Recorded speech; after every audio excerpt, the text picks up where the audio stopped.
السلام عليكم ورحمة الله وبركاته. كسر هذا برنامج وعيقلين وأنا قلت لك لي بالشدة الصوماليات كل قن ودن كفنلان مقعد إبراهيم وحن كتر سنة هاي أورك دخاتير تا صوماليات فنلان وحا سيدو كلا خدك كتيرة دكتور علي عبد الله أو دكتور كتخصصي دورة علوشة kana shaqeeya hadda waaxda raad raaca cudurka koronaha ee degmada Helsinki iyo Dr. Maxamuud Aadan oo isaguna dhakhtar ku takhasusaya qalliinka caloosha isbitaalka jaamacadda ee Helsinki waxaan soo dhaweynayaa labada dhakhtarba soo dhawaada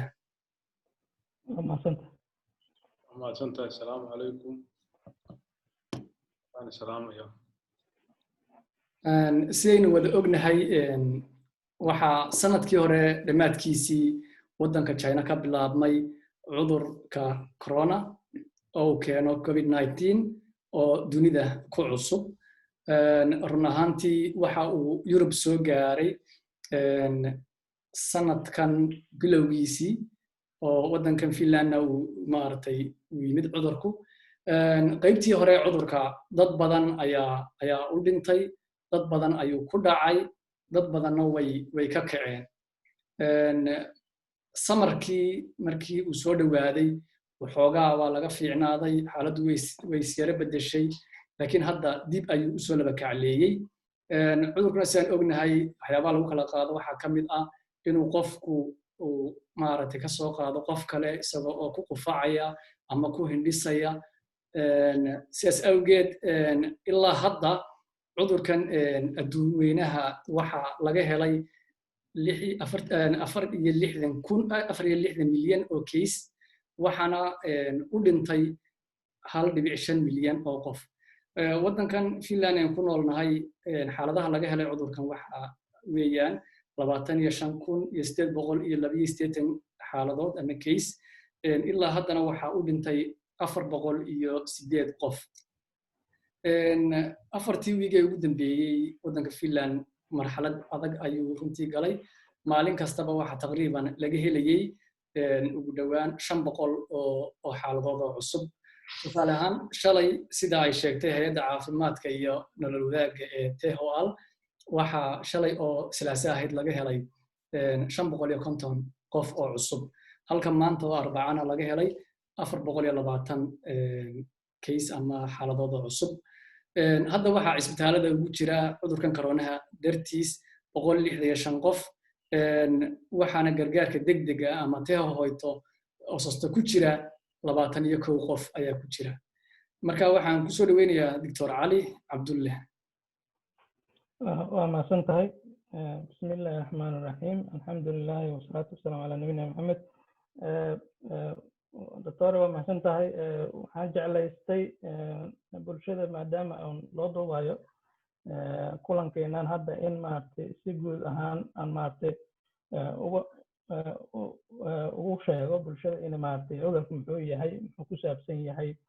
iyo wixii loo baahan yahay inay ogaadaan dadka maartay sheeka bulshadayna oo Finland joogto iyo meelaha kale oo joogaan marka cudurkan coronavirus sida ogtihiin waa infection wuxuuna ku faafay adduunyada oo dhan waxa ahay markii ugu horeysay soo walaalkay noo sheegay wuxuu ka bilowday waddanka China ee magaalada Wuhan markii la arkay maartay sheegay pneumonia far badan oo maartay la garan waayay waxyaabaha keenay markii dambe ay caddaatay maartay viruskan corona la yiraahdo ayaa la helay markaas ayuu adduunyadii uu ka bacday ku wada faafay cudurkan badanaa muddada sanadka oo dhan wuu ku dhici karaa qof walba laakiin waqtiyada maartay dayrta ama waqtiga qaboobaha ayuu u badan yahay marka coronavirus waxaa loo baxshay magacan COVID-19 oo dadka badankiisa hadda wararka ay ka maqlaan oo testiga macnaha dadka laga qaaday COVID-19 ayaa la yiraahdaa marka waxaa muhiim ah dadka inay ogaadaan coronavirus muddada qofka uu calaamadaha isku arki karo iyo muddada uu infection ka qaaday waa maartay 1 ilaa 14 casho 14 maalmood badanaa laakiin 4 ilaa 5 maalmood gudaheeda ayaa calaamadaha dadka ay isku arkaan laakiin muddadaas ilaa 14 maalmood waa suurtagal inay calaamadihii kusoo baxaan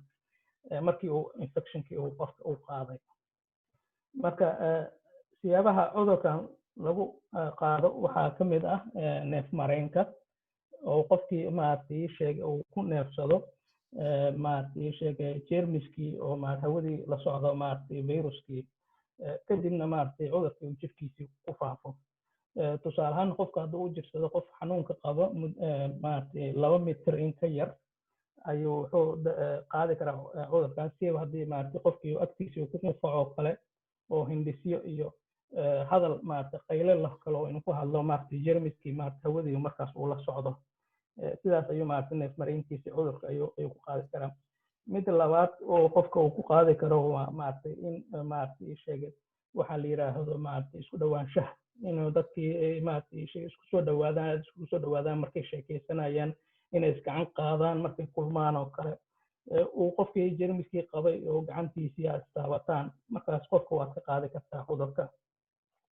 iyo meelaha bulshooyinka ka dhaxaysa sida maaragtay wiishashkii oo kale maaragtay iskaleetaradii maaragtay meelihii maaragtay janjarooyinkii gacmihii meelihii wasaqda inuu qofkii uu taabto oo jeermiskan waxay ognahay in meel qabow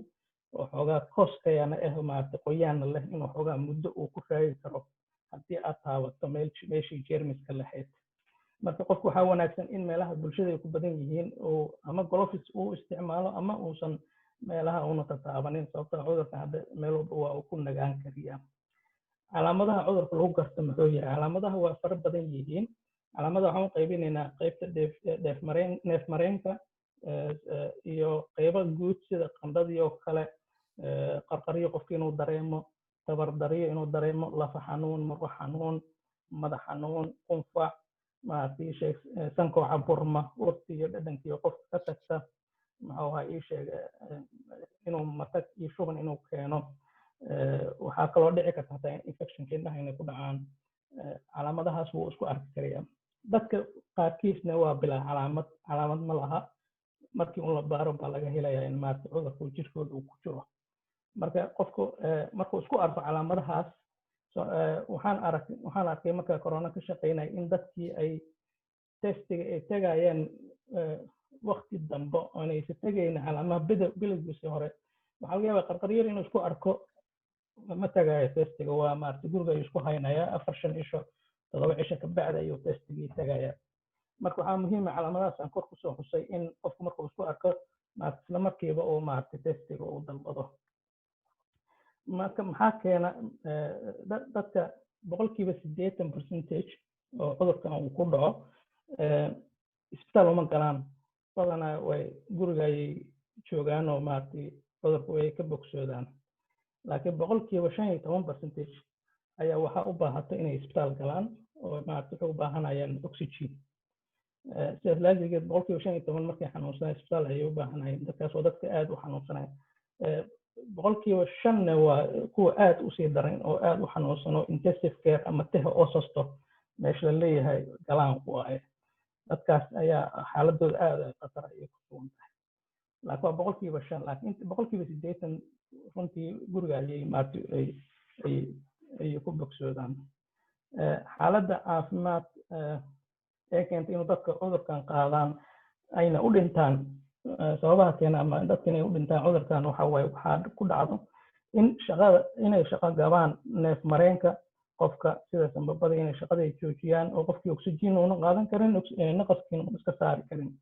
waxaa kaloo imaan kara wax la yidhaaho organ failure. waxaa waa xubnihii oo muhiimka ahaa inay shaqada ay gabaan, sida wadnihii oo kale oo maaragtay damage ku yimaado, dhaawac ku yimaado wadnihii shaqadiisa u yaraato, keliyihii beerkii inay fariistaan, una qofku u dhiman karo markii xaaladahaas ay lasoo gudboonaadaan. waxaa kaloo cudurkan halista keliya oo kala wata dadka isbitaalka galaan u dhintaan waxaa kamid ah sepsis. wax la yidhaaho sepsis waxaa waaye waa maaragtay jeermiskii oo ku faafay dhiig wareegii. markaas sidaas laajigeed jeermiskii meel kasta oo organadii xubnihii ka mid ah ayuu dhaawac gaarsiin karayaa. marka sepsiska nafkiisa waa xaalad khatar ah oo qofkiina koomana gaarsiin karto uu dhiman karo. marka xaaladahaas khatarta qofku markii ay ku dhacaan ayuu u dhiman karaa. marka dadka badankiisa ma ogaan dadna waxay ku leeyihiin qofkii oo iska caafimaad qabo oo hadlaayo isbitaalka la geeyey wuu dhintay laakiin qofka run waa hadlaaye laakiin xaaladiisa waxaa la ogaan karaa qofka lagu qiimeyn karaa markii maaragtay computer la saaro ama raajo laga qaado oo oxygentiisii la fiiriyo oo dhiiggiisii la fiiriyo oo culture lagu sameeyo dhiiggiisa oo la fiiriyo dhiiggiisa ma sepsis miyuu leeyahay oo germs miyuu leeyahay calaamadahan kor aan kusoo xusayo khatarta dadka u dili karta ma laga helay beerkii ma fariistay keliyihii ma fariisteen markaas ayaa la garan karaa laakiin dadka waxay ku leeyihiin wuu hadlaya isbitaalka la geeyey waa dhintay marka waxay qaadeen wax la yidhaahdo waswaasay ka qaadeen dadka hadda isbitaalkii waxay leeyihiin qof kastoo gala isbitaalkii waa dhintay qof iska dhalinyarada iska caafimaad qabay laakiin waxaa dhici karta isbitaalka markuu galay calaamadahan kor aan kusoo xusay in laga helay oo saas la ajligeeda u dhintay marka dadka badankiisa waxaad malaysaa inay hadda maadaama ay ka cabsi qabaan inay iska ilaaliyaan xataa testiga inay tagaan taasna waxay dhib keenaysaa inay xaaladiisii kusii raagto xaaladda khatarta guriga inuu kusii raago oo asigoo liito markaas u dalbado maaragtay garabka dadka cudurka u nugul waa wixii 60 sano kor ka weyn siiba 70 jirka dadka wadnaha ka jiran maadaama cudurkan naftiisa dhaawici karo wadnaha hadduu ka jiran yahay sanbabada hadduu ka jiran yahay oo maaragtay sanbabadiisa oo aad u liitaan hadduu diabetic uu qabo laakiin uu la socdaan maaragtay complicationka sida maaragtay kelyaha oo ka xanuunsaday diabetic dartiisa hadduu kansar qabo daawooyinka kansarka oo jirka difaaciisa hoos u dhigaya hadduu qaato cuduradan jirka difaaciisa daawooyinka hoos loogu dhigaya hadduu qabo daawooyinkaas uu isticmaalayo way keeni kartaa inuu jirkiisa difaaciisa hoos u dhaco oo marka waa xaaladaha dadka riskiga u ah cudurkan u ah sidee isaga dhowri kartaa number 1 mask inaa xiratid maskiga qofka qaba iyo qofkan qabinba haddii iyagoo qof qabo oo laka bilaa calaamad ah aanu kunfacaynin uu la kulmo qof kale oo caafimaad qabo asoo maski qaba ayna 2 mitir isku jiraan waxay u badan tahay inuusan ka qaadin laakiin haddii uu kunfacayo asoo maski qabo xataa ama hindisaayo ama matag ama wax ka yimaadaan wax dheecaan jirkiisa ay ka yimaadaan waa suurtagal in qofkii kale uu qaado marka maskiga waa muhiim maskiga uu ku difaacaya dadka eheladaada ugu difaacaya marka hadduu alla kuuron yahay marka waa inaad maskiga aad xirata number 1 number 2 waa inaad ku dadaashaa in aad maaragtay dadkeena isku dhawaanin 1 mitir bar ilaa 2 mitir ayaa la yidhahaa wax la yidhahdo safe zone macnaha meesha oo safe ka ah inta qofkaas ku jirta kartaan intaasna inaad ku dadaashid 3 nadaafadda gacmaha muhiim waa inaad maaragtay disinfection isticmaasho ama gacmaha saabuun aad isaga dhaqdo disinfectionka markaad isticmaalaysid waxaa muhiim ah intaadan wejigaada aada taaban inaad isticmaashid markastoo maskiga xiranaysid markastoo iska bixinaysid inaad ku dadaashid meelahana dadka bulshada ka dhexaysana inaadan taaban haddii ood gloves helaysid gloves aad qaadatid oo markastana iska ilaalisid wejigaada inaadan taabanin waxaa kaloo muhiim ah in meelaha bulshada ay ku badan tahay inaadan tegin sida meelaha zaxmadda xiran oo kale rabintolooyinka oo kale anaga waxaa noo muhiima masaajidadoo kale masaajidada hadda waddankeenaan waxaan turba valley la yidhaaho ma lagu follow garayn karo waa masaajidadu iska yar yihiin waa hal qol masaajidadii dhulkeena oo soomaalida aan ku naqin ama dhulka muslimiinta ma aha waa qol yar waaye ventilationkiisu oo xun yahay marka turba valleyka waa aad dhib badan tahay inay dadkii maaragtay ilaaliyaan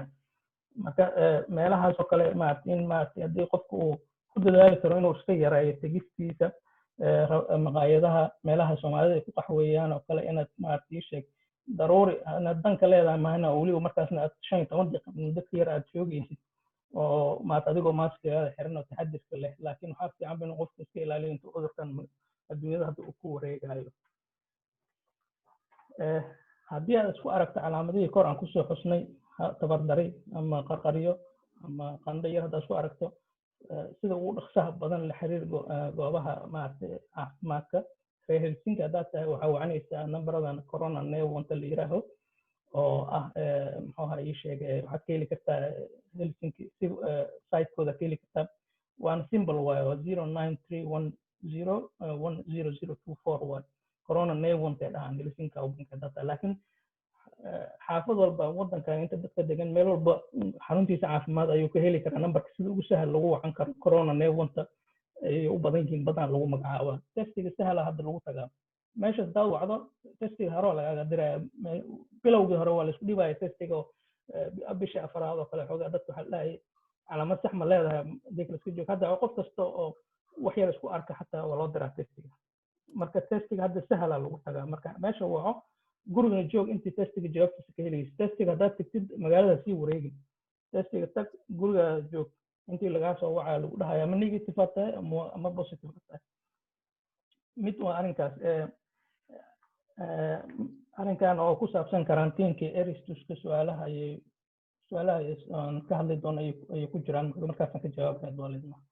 intaas ayaan kusoo koobi lahay hadda intaan soo diyaariyey wixii su-aalna waa falanqeynayna insha allah waa mahadsantiin aad baad u mahadsan tahay doctor cali haddana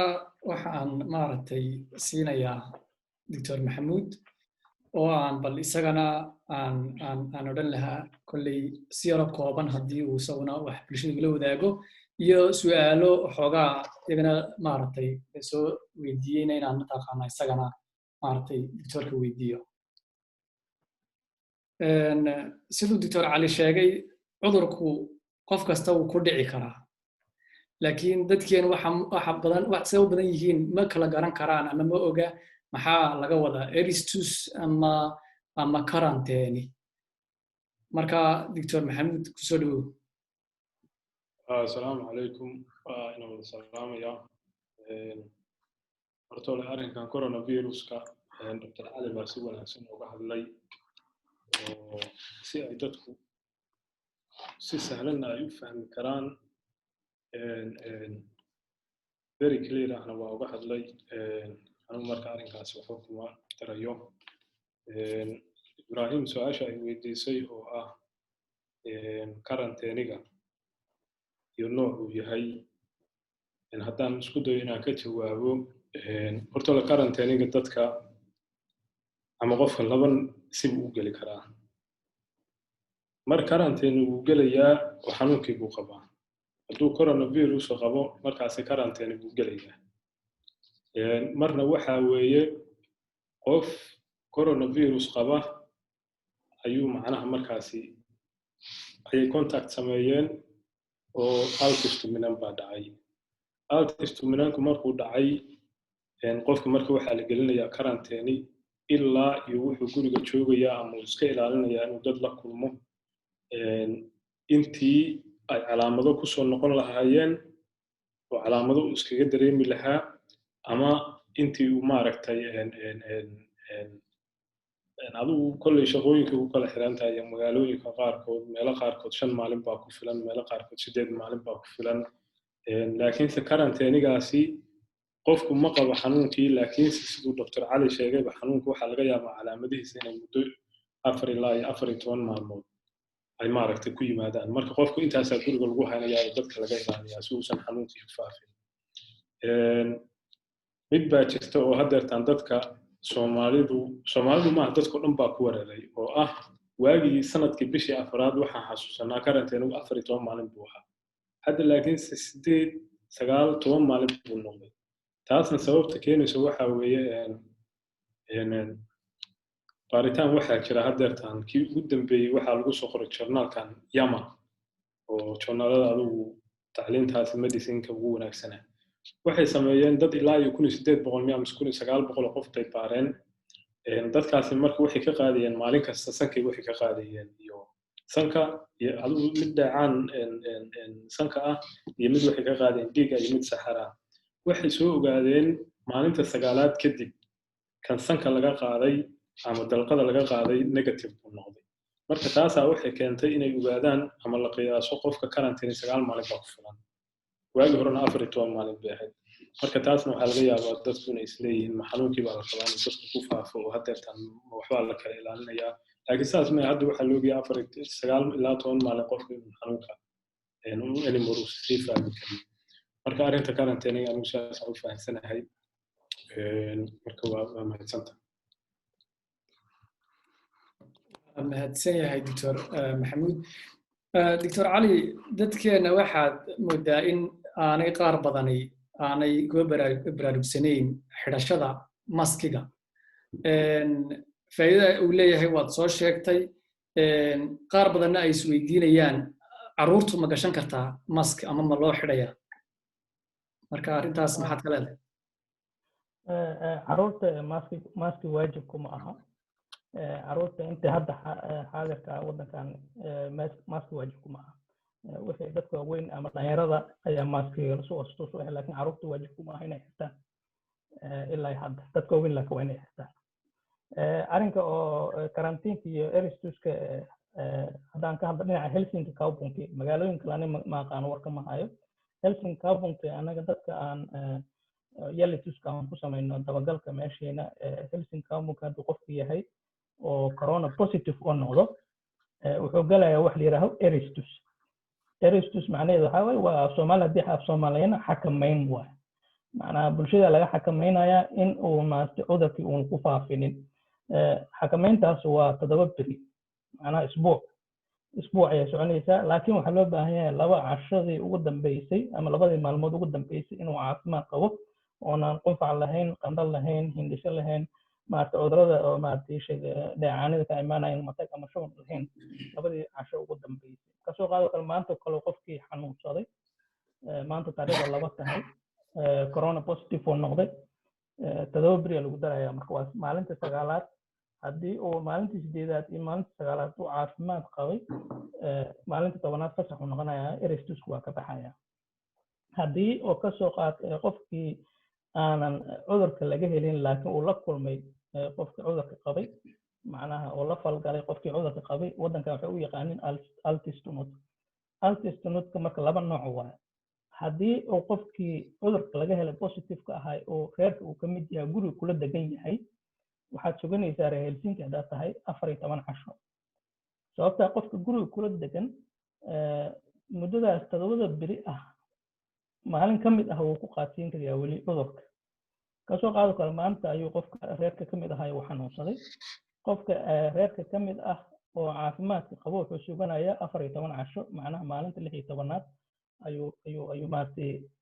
ayuu u egtaa karantiinka maalinta 17aad ay fasax noqonayaan laakiin qof oo guriga aanu kula deganayn kasoo qaado kale qof asxaab ah adoo maanta xanuunsanaya waxaa la kulantay qof saaxiibkaada ah waxaad tirsanaysaa markaas karantiinka 10 casho sababtaa maalintaas aad la kulantay keliya ayuu ku qaadsiin karayaa laakiin ma kula degana guriga oo maartay maalmo kadib kuma qaadsiin karo marka 10 cashaad suganaysaa markaas waxay noqonaysaa 12 maalinta 12aad ay kugu ekaanaysaa karantiinka oo maalinta 13aad fasax noqonaysaa ma fahanteen saan u kala dhigaad aad iyo aad waa maasantahay doctor doctor maxamuud cudurka koronaha wax daawa ma leeyahay ama sidee mataqaana qofkii uu ku dhacay loo daaweynayaa horta waxaa muhiim inaan ogaano cudurka koronaga inuu virus yahay oo sida hadda aan ogsoonahay xanuunka viruska ah wax daaweyna ma leh sababta ay saa u tahayna waxa weeye viruska siduu u shaqeeyo iyo mechanismkiisa ayaa ka dugan tusaale bacterial infectionka ama bacteriada germska u naqaano marka xanuunka viruska wax daawo ah ma leh laakiinse calaamadihiisii ayaa la daaweyn karayaa oo waxaa kaloo iyadana aad muhiim u ah inaan ogaano in badan baa waxaa laga hadlaa inuu ajanabigu ku badan yahay ama soomaalidu ku badan yahay xanuunka coronaviruska laakiin haddii la fiiriyo coronaviruska asalkiisa meeshu ka yimid soomaali waddankeed maysan keenin marka soomaalidu inay anigu eed la saaray inay issaaraanna ma qabo laakiin haddii aan ka jawaabo su-aashaas oo ahayd maaragtay wax daawa ma jiraan laakiin calaamadaha waa in la dejiyo hadda anagu waxaan ogsoonahay qandhadoo kale inay maaragtay ay jirka u geenayso difaaca jirka ayay xoogaa adkeynaysaa oo hoos u dhigaysaa marka qandhadii qofka waa in la daaweeyo inuu iska daaweeyo qandhada waxaa lagu daaweyn karaa burana ama panadol ama daawooyinkan maaragtay noocyada kale ah marka isagu waxa weeye say finish ku dhahan waa oiran mukaanin hoyto markii waxa weeye xaalku uu degan yahay oo qofka guryihiisu ay iska joogaan hadday isbitaalka galaanna markaasi nooc kale loo daaweeyo waxaan u malaynayaa su-aalaha soo socday ku jiri doonaan waad mahadsantahay doctore. Siday sheegeen horta hay-addan maaragtay THOAL dadka ajaanibta ah ee waddankan ku nool ayaa kaysaskan hadda la helay 40% iyaga ayaa maaragtay laga helay oo u badan, taasoo ay keenayso runtii meelaha ay ku nool yihiin dadka ajaanibta ah, shaqooyinka ay ka shaqeeyaan iyo waxyaabahaas oo dhan. laakiin doctor cali, maxaa cudurkani dadka qaar uu maaragtay aad maaragtay u saameynayaa oo uu dhibaato badan u geysanayaa, dadka qaarna uu si fudud uu ku dhaafayaa? haddaan ka jawaabta arrinka waxaan rabaa inaan ka jawaabo su-aashan oo soomaalida muxuu ugu badan yahay. soomaalida iyo finishka aniga waxay la tahay ma la isku barfardhigi karo. soomaalideen waxaa ka koobanaha macnaha reer weyn, maaragtay sheegay qof finish hadduu ku dhaco waxaa laga yaabaa maaragtay xaaskiisa iyo hal cunug ama 2 cunug. soomaalideen reerka ugu yar waxaa laga yaabaa 6, 7, 8 inaan nahay. marka statisticada markii la samaynayo qof kastoo positive la xisaabinayo, reer ma loo xisaabinayo. marka isku mid ma noqonayso reer finish iyo reer Soomaali ma isku barbardhigi karo. waxna waa kala weyn yihiin. dadka jira waxa waa haddana Soomaalida dadka aan la xiriiro markaad u fiirisid qofa positive ah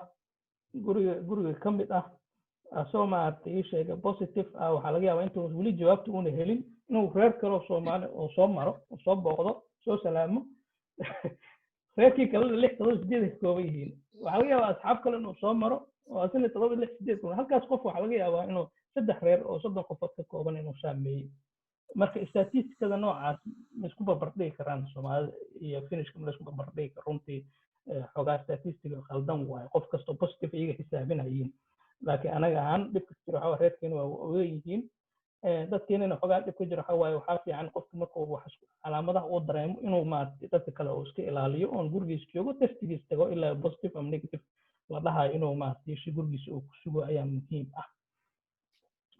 su-aashaadii hadda ugu dambeysa muxuu ahayd Dr. Ibrahim? maxaa dadka qaar uu cudurku si daran ugu dhacayaa ama uu wax badan u yeelayaa, halka dadka qaarna ay hore uga kacayaan ama uu calaamado yaryar uu mataqaanaa ku samaynayo? maxay u kala duwan yihiin? wallahi waxay ku kala duwan yihiin. hadda korina meel ka arkaa mayna waxa jirki qofku wuxuu ku xiran tahay Soomaaliya qofka virus markuu ku dhaco soo jirkiisa difaaciisa oo reaction u sameeyo. dadka qaarkiis jirkiisa difaaciisa ayaa reaction weyn sameynaya. reactionkaas weyn oo sameeyay waxaa dhici karta maaragtay sheegay inflammation wax la yiraahdo inuu jirkiisa ku sameeyo oo organada qaarkeed ay maaragtay damage uu ku yimaado maaragtay ka bacda jirkiisa difaaciisa hoos u dhaco. ama waxaa dhici karta qofka inuu cuduradii khatarta hadda aan soo sheegayn dadka khatarta ah sida sokortii ama dhiikar aan la daaweynin ama sanbabada inuu ku xanuunsan yahay ama kelyaha inuu ku xanuunsan yahay oo isku ogeynin marka maaragtay isbitaalkaas uu ku galo. marka dadna immunity-kooda ayaa reaction oo xad dhaaf samaynayo khatar kaas aniga u fahamsanahay inay u nugul yihiin dadka qaarkiis. waa mahadsantahay doctore. Dr. Maxamuud, inkastoo su-aashan ay la xidhiidho tii hore aan ku weydiiyey daawada, qofka goorma ayaa laga rabaa inuu gurigiisa iska joogo oo uu halkaasi isku daaweeyo isagu ama igsa hoyta uu sameeyo? goormaase maaragtay laga rabaa inuu isbitaal aado? gargaarka degdega ah ama hoosasto goorma ayaa qofka maaragtay la geyn karaa? waxaa jira in cudurkani uu keeno xinjirowga dhiigga, saas awgeed in loo bilaabo daawooyinka dhiigga khafiifya sida Clexane oo kale, iyo dadka qaarna loo sameeyo DNR waxaana yidhahdaan ama inaan elvitus lagu samaynayn. marka bal arrimahaasi adoo soo koobaya. Dr. Ibrahim waa mahadsan tahay. intaanan su-aasha ka jawaabin waxaan rabaa su-aashii ka horreysay inaan mar labaad ku noqdo oo ah macnaha xanuunka Soomaalidu uu ku badan yahay ajnabigu uu ku badan yahay. waxaan qiyaasayaa bishii afraad bay ahayd markii aan journaalkan huusi aan arrinkaa ka hadalnay oo aan ku soo qornay. anusaan aaminsanahay xanuunkaani Soomaalidu inuu ku badan yahay wax caddeyn lama hayo. oo haddeertaan meel caddeyn ay ku qoran tahay Soomaalidu waa ku badan yahay xanuun maarag. laakiinse mid baa jirta oo haddeertaan tusaale haddii aan xataa ina siiyo maanta adigu haddii aad dukaan leedahay oo dukaankaaga aad tiraahdid waxa ku yimaada kaba soo qaad 4 qof maalintii waxa tiri maalintii waxa ii yimaada bahaman ku inbiis equipment 4 qof wali waa tahay laakiin numberkii waa badisay Soomaalida in ajnabiga la raaciyo oo marka la yiraahdo ajnabiga badan sida awgeed Soomaalidu waa badan yihiin wax jira ma iyagu waxay hadda tusaale u soo qaateen meelahay ajnabigu degaan hadda meeshan inta ka iyo dukaan suuqa inta ka suuqos bay sheegayeen buus maanta hadda tagtid ma Soomaali baa ku badan mise Carabta dadka kale luqadaha kale ku hadla ku badan markii dhibaato badan baa waxa jirta horta dadka Soomaali waxa la saaraya aysan iyagu lahayn anu baaritaan waa ka sameeyay retrospective inana oo hadda tan 2 usbuuc kadib inuu waxa u maleynayaa aan diyaarin rabno kulay dadka Helsinki ka shaqeeyay Dr. Ali isagoo waa garanaya yaalay tuski iyaga sameeya marka horta anu ma aaminsani in dadka sidaas in la isku barbardhigi karo midna way jirtaa oo hadda tan iyagu waxay leeyihiin 8% ayaa ajnabi wadankan degan markii 4 loo qaybiyana qayb baa waxay yihiin ajnabi laakiin qaybta laga hadlayo wayna noqoto 2 qayb adu hadda 2 koob isku bardhigaysa 2 koob biyo ku jiro wayna isla kaadaan wadankani waxa ku badan almost 50% dadku 65 ka weyn waa patient dadda laakiin Soomaalida iyo ajnabiga wadankan joogto waxa ay dad daadii macnaha working age kiya dadka shaqeynaya marka haddii lagu barbardhigo dadkan koronada ajnabiga qaba haddii lagu barbardhigo dadka finishka oo isla daada ay yihiin iskuma ma kala fogaanayaan marka anu waxaan leeyahay dadka Soomaalidu waxa aad ugu la talinayaa inay iska ilaaliyaan waxyaalahan iyagu xataa ay isku shaabadeynayaan oo ay dhahayaan xanuunyaal ugu badan iyo tusaale kalena waxa weeye haddeertan waxa la leeyahay maqaaxiyo iyo masaajidda iyo afurfuran wadankani baaridka iyo meelahan habeenadii la tago 200-300 qof baa isugu timaad wayna furan yihiin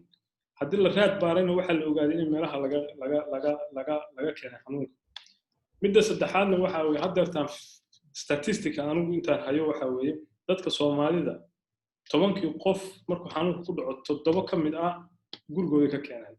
oo macnaha reerkiiba ka keenay marka Dr. Ali suu sheegay haddii reerku 10 qof ka kooban yihiin oo hal qof ku dhaco 10 uu ku dhacaya marka taas yaanan ma aragtay aanan saas aan iska ilaalino midda taho hoytoga baaritaankii hadda ugu dambeeyay horta daawada la yiraahdo hadda isbitaalka meel ahtiwaan u garanayaa qofka markii coronavirus positive inuu isbitaalka u yimaado guriga uma baxayo ilaa Clexane baa la siinayaa oo Clexane oo heparin ah ana daawada dhiigga socodsiisa taasina dhawaan bay timi sababta u timidna waxa weeye baaritaankii ugu dambeeyay hadda la sameeyay waxa la ogaaday 37% dadka dhimanaya inay u dhimanayaan thromboembolism ensue marka taas laga taxadarayaa وساسا كلاكسان كلوسينيا تنتهي هويتوغنا تنتهي هويتو كريتيري فيكسي كريتيري استوى حوي إنه دعو إلين هايريو أنا عم سنبضي أما بيركي أما ملوين وفريستو المركز عقوف كنتهي هو اللي جينا يا أما مركو جوري صحابي وحالسينا يا توكي كدب هدي سنبضي وبهين إن عاومات بدل ما سي يقوف كنتهي هو اللي جينا تهو وح كلا قوف كلا ما سينا يوحوي سنبضي يسقي شغله سنبضي سبا شغلي قبل يوم بايراتي marka wala caawinaya sanbabadii heegti isku nooyo noocaas la siinaya midda afraad oo DNR anigu saan u fahmay wax shaqo kuma laha coronavirus iyo hawlaha kale DNR waxa weeye qofku badanka gurigiisu kala imaanaya isbitaalka hadduu yimaado DNR wala saari karaya laakiin DNR-ka waxa weeye waxa la qiyaasay qofkaani DNR waxa kaliya waxa uu qofkan wadnaha haduu istaago in aan wadnaha la soo kicin mar labaad marka waxa la qiyaasay in qofkan haduu wadnaha istaago wadnihiisa hadii la soo kiciyo uusan qofkan ku soo noqon karin marxalad ay jirka qaybtiisa kale ay shaqeynayaan marka DNR kuma garanayo meesha ay Soomaalidu ay ka keeneen laakiin DNR kuma xirna coronavirus iyo waxa midda keenaysa in qofku macna xanuunka markuu ku dhaco qofna uu aad ugu xanuusto qofna uu markiiba ka boodo taasi baaritaan badan baa lagu sameeyay waxayna haddeertaan baaritaamada ugu dambeeyo baaritaanada hadda ugu dambeeyo waxay sheegayaan in xanuunkan coronavirus qayb markii laga fiiriyo lagu barbardhigi karo xanuunkan la yiraahdo hematolytiska oo pancreatitis maadaama waxaan ognahay pancreatitis qofku pancreatitis kan haddeertan dadkan macnaha khamriga ka wada khamriga macnaha ma qof waxa laga yaabaa in weliga khamri iska cabay weligiis nusa pancreatitis ku dhacay qofna hal mar buu khamriga wax yar cabaya pancreatitis baa ku dhacay teeyo galaya marka inflammatory reaction baa dhacaysa sida hadda sheegayaana oo baaritaanka ugu dambeeyay cytokine molecule yiraahdo ayaa saameynta ugu badan ku sameynaya laakiin weli baaritaan fiican lagama hayo marka saas aan ugu fahmay waa maasantahay doctore kolley iska gabagaba weeyaan barnaamijkeenani doctor cali maadaama aad ka shaqayso degmada Helsinki qaybta yelituska ama raad raaca maxaa nacamti shaqadiinu ay tahay sideed dadka u wacdaan telefoonada maladi ka qabtaa bulshadeena maaragtay marka uu qof ku dhaco ma idiin sahlan tahay inaad soo heshaan qofkaasi dadkii uu la kulmay iyo maaragtay dadkii uu mataqaanaa sii qabadsiiyeyba haddii ay jiraan ha maasha allah bulshada maasha allah si fiican ay telefoonada ugu jawaabaan aniga hadda wax dhibaato badan kalama kulmin bishii afraadna u shaqaynayay samarkii mar uma shaqaynayn laakiin haddana sugsugan haddana u bilaabay bishii afraad xoogaa maadaama cudurku uu cusbaa xoogaa waxaad malaysaa inay dadka maaragtay shaki ay qabeen markaas telefoonka uu soo waco oo tiraahdo maaragtay xarunta corona laga soo wacaya in ay shakiyaan muxuu ahaa telefoonka hadda way fahamsan yihiin hadda markaa wacdo wada shaqayn fiicana laga helaa runtii aad u fiican yihiin way sheegaan dadkay la kulmeen meeshay la kulmeen markaad u sharaxdo oo tiraahdo waqtigaas oo calaamadaha ugu bilaabmay labadii casho ka horeysay mala kulantay marka wada shaqayn waa leeyihiin aniga hadda wax dad oo weyn oo qalad weyn kalama kulmin hadduu qofku dad qaadkiisa xoogaa iska siin kala ama xoogaa soomaalida bini'aadamka isku mid maaha dad iska qalabsan waa jiraan soomaali kelimaha finishkiisa waa laga helaa qalabsan marka qof dadka qaarkiis ma balka 90% aniga runtii wax dhibaato uma arko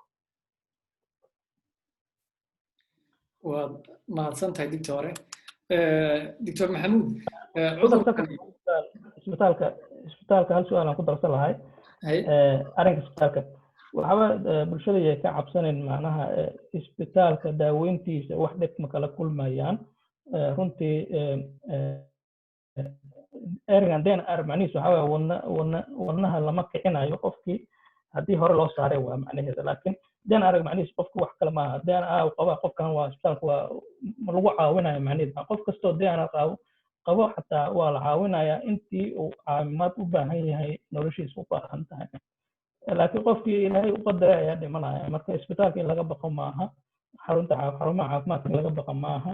marka qofka muxuu samaynayaa corona hadduu positive yahay waxaad samaynaya corona haddaa positive tahay xarunta corona markii laga soo waco nambaraa lagu qorayaa oo lagu hayo nambaradaas lasoo xiriir haddii xaaladaada caafimaad ay isbedesho sida nambarka virus up la yidhaaho oo kale nambarka waxaa weeye haddaa wax iska dareentid finishka waxay ku fiican yihiin haddii wax dareemaan way wacayin annaga soomaalida waxaa iska adkaysanaynaa ilaa waqti dambe oo late aan wacina marka wac laba xarun ay qabtaa Helsinki corona asema oo Malmö iyo corona asema Laakso oo ilaa afarta hadda shaqeeyaan waagi hore ilaa 12 shaqeynayaan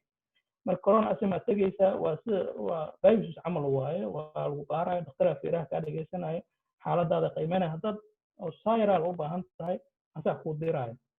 lahaytu ku sameynaa haddii oo meeshaas ay xiran tahay waxaad tagaysaa nambarka virus marka waliga ku dhahayo meesha waa xiran tahay waxaad aadaysaa viruska caadiga ama Malmö ama Hartman aad tagaysaa marka Helsinki runtii aad ugu dadaalay bulshada laba qolo ayaa soo wacaysa qolada oo corona xarunteeda iyo dhakhtarka tarabeeska isku soo wacayo oo waajib ku tahay inuu qiimeeyo xaaladiisa caafimaad macnaha hooydon tarbe arbiyonti wax maaha macnaha kaleksaan kaliya inuu qoro maaha waa hooydon tarbe arbiyonti macnaha qofkan hooytan u baahan yahay waa inuu qora macnaha waxa waaye inuu qofkii u wareystaa oo xaaladiisa oo weydiiya kaleksaan hadduu qoro waa inuu qaataa aniga hadda waxaa la kulmay qof aan wacay oo kaleksaan loo qoray laakiin qofkii finish muusa aqoonin cunugiisa ayaa u turjumayay marka cunugina waxa waaye kaleksaan uma fahmi karo ilmihii yar waa finishkii wax yar yaqaanaan laakiin macnaha uu ku fadhiyo kaleksaanka maysan fahmin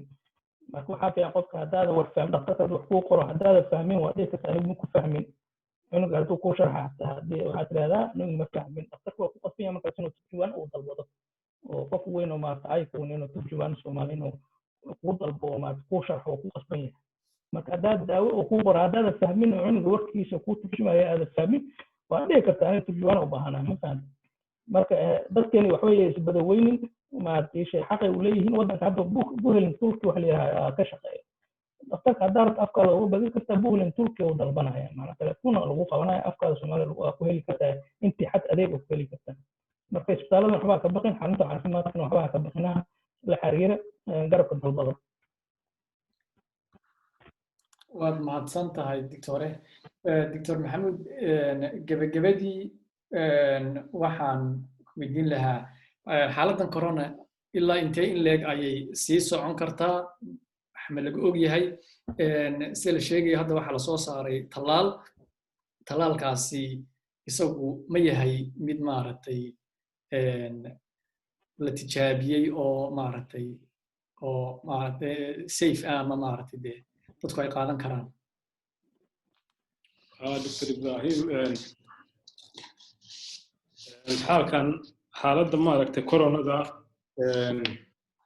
hortooda dadka waxaa wanaagsan inagu islaam haddaan nahay waxaan hortooda ilaahay baa keenay wuxuuna u keenay isagu qorshe uu ku wato marka goortay dhammaanaysana waa goortuu ilaahay go'aamiyey marka qofkii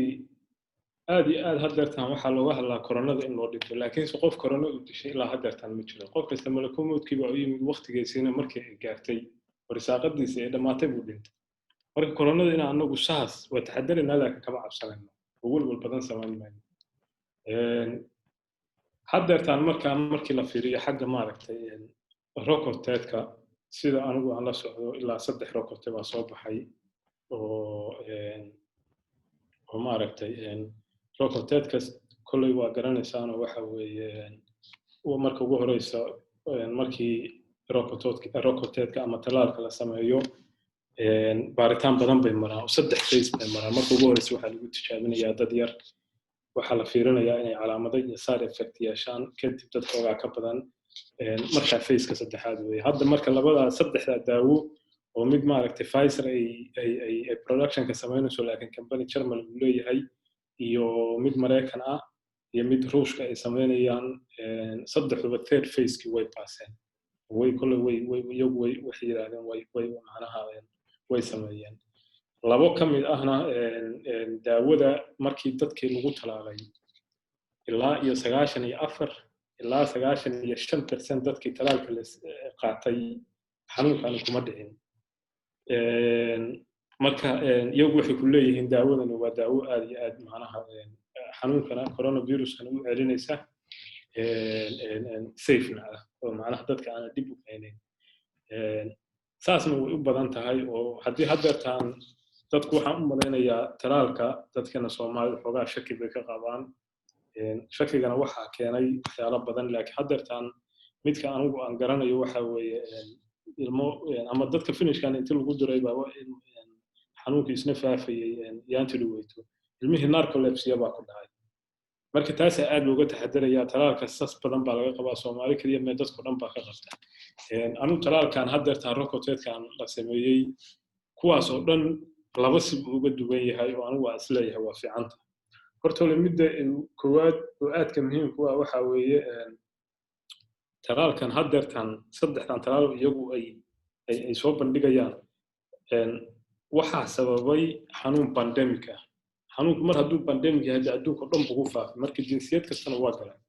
marka Afrikaan baa lagu tijaabinayaa Carab baa lagu tijaabinayaa Cadaan baa lagu tijaabinayaa macnaha talaalka 10,000 oo haddeertaan ka qayb gashay taa Pfizer 10,000 waxay ka yimaadeen wadamo kala duwan oo markaasi taasi waxay keenaysaa dadku genetically waa kala duwan yihiin talaaladuna kala nooc ay ugu macnaha reaction u siiyaan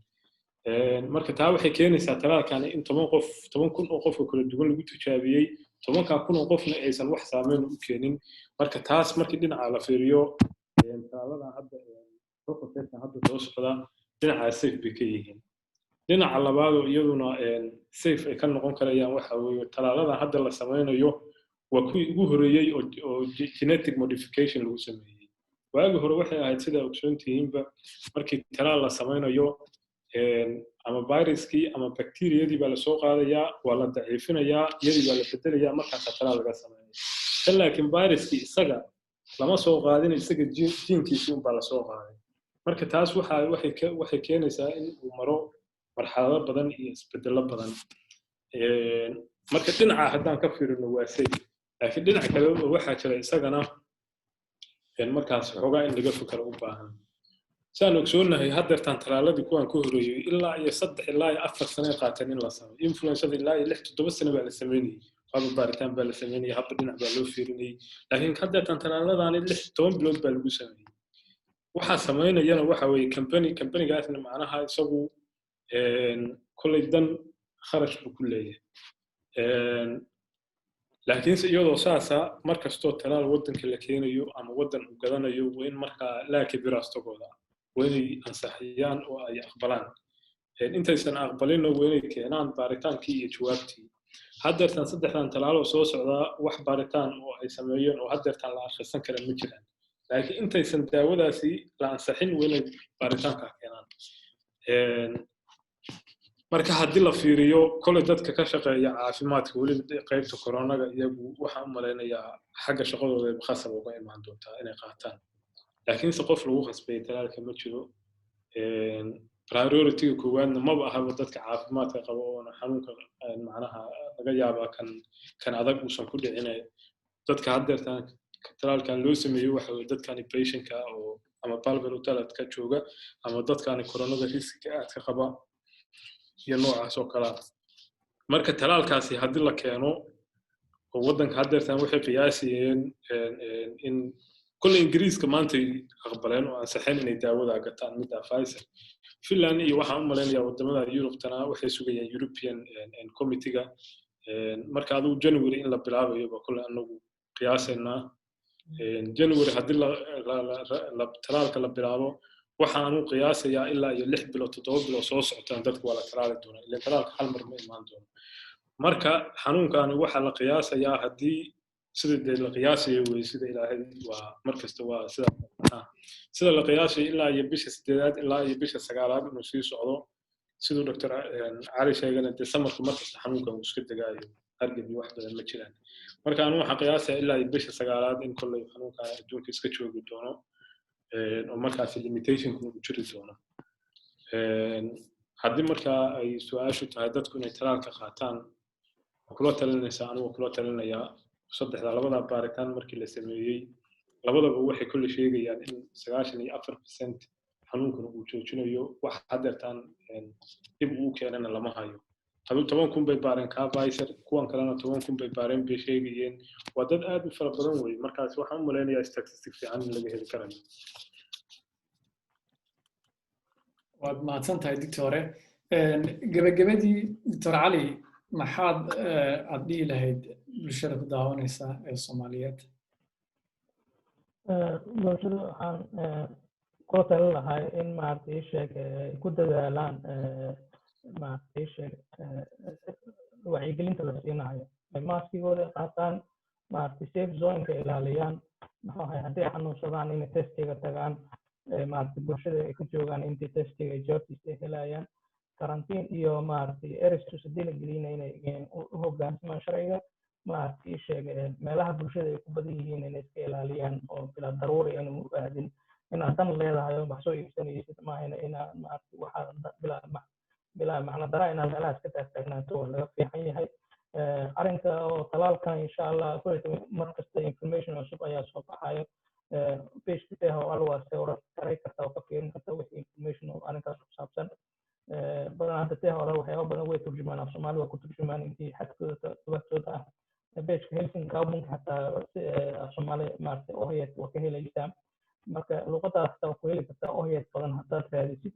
marka wixii talaal ku saabsan oo hay'adka meelaha ka raadsan kartaa kulli bilahan soo socda information cusub ka soo baxaya meelahaas follow up ka samayn kartaa marka taxadirka kori hoos lama horaayo inaad taxadirkaada feejignaato muhiim waa talaal inuu yimaado hadduu yimaaninba weli cudurka inaad ka taxadirto ilaa sanad dambe intuu maartay ka daba go'ayo wadda adduunyadan inaad taxadirkaada kusii sugnaato waad mahadsantahay doctore. Maxamuud waxaan ku darasaa wax hadeertaan kuma darayo waa siduu doctorka sheegay anigu waxaan dadka Soomaalida kula talinayaa waliba maaragtay dadkan media-da ama meelaha ku jira Soomaalida aad badan baa ku socorta oo sababta hadeertaan Soomaalida loo eedeynayo wax kale ma aha waxa weeye waqtigii siyaasadda soo dhawaatay marka Soomaalidu inuu iyagu laftirkooda hadda waxaan xasuustaa bishii afraad waxaa la yiri Soomaalidu ku bata xanuun waa ku bata inagii baan ugu bato aad baan uga hadalnaa mar waxaan markii aan baareen uma badan oo maaragtay wax saaxada u badan dadka ka badan ma jiraan marka Soomaalidu waxaan kula talinayaa inay wax kasta oo media-du ay sheegayso inaysan siday tahay u aaminin oo maaragtay ay iska baaraan ama ay xataa ka taxadaraan waa muhiim qofku inuu kolley dadka Soomaalida hadeertaan sababaha loo haysto sida aad ogsoon tihiinba wadankan Finland wadanka baaritaanada la sameeyay waxay wadanka koowaad oo ugu cunsuriyada badan weey marka cunsuriyo badan way iska jirtaa Soomaalidu aad badan baa la saarayaa inagoo khalad leh hadda khaladaadaan leenahay waxyaalihiis yaamihii hore la sheegay waxay ahayd dadku Soomaalidu aroosyo ay dhigtaan iyo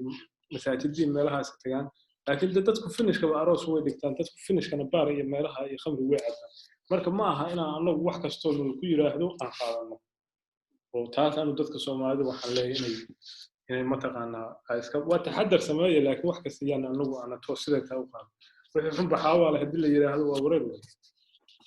marka intaas aan kula talinayaa aad iyo aad waad mahadsantihiin Dr. Cali iyo Dr. Maxamuud kolley barnaamijkan intaasaan kusoo gabagabaynaynaa markan wixii falcelinaya su'aalaha waxaanu ka codsanaa dadka inay nagu soo diraan emailka aanu shaashada ku soo qori doono insha Allah aad baad mahadsantihiin Dr. Salaam Naam.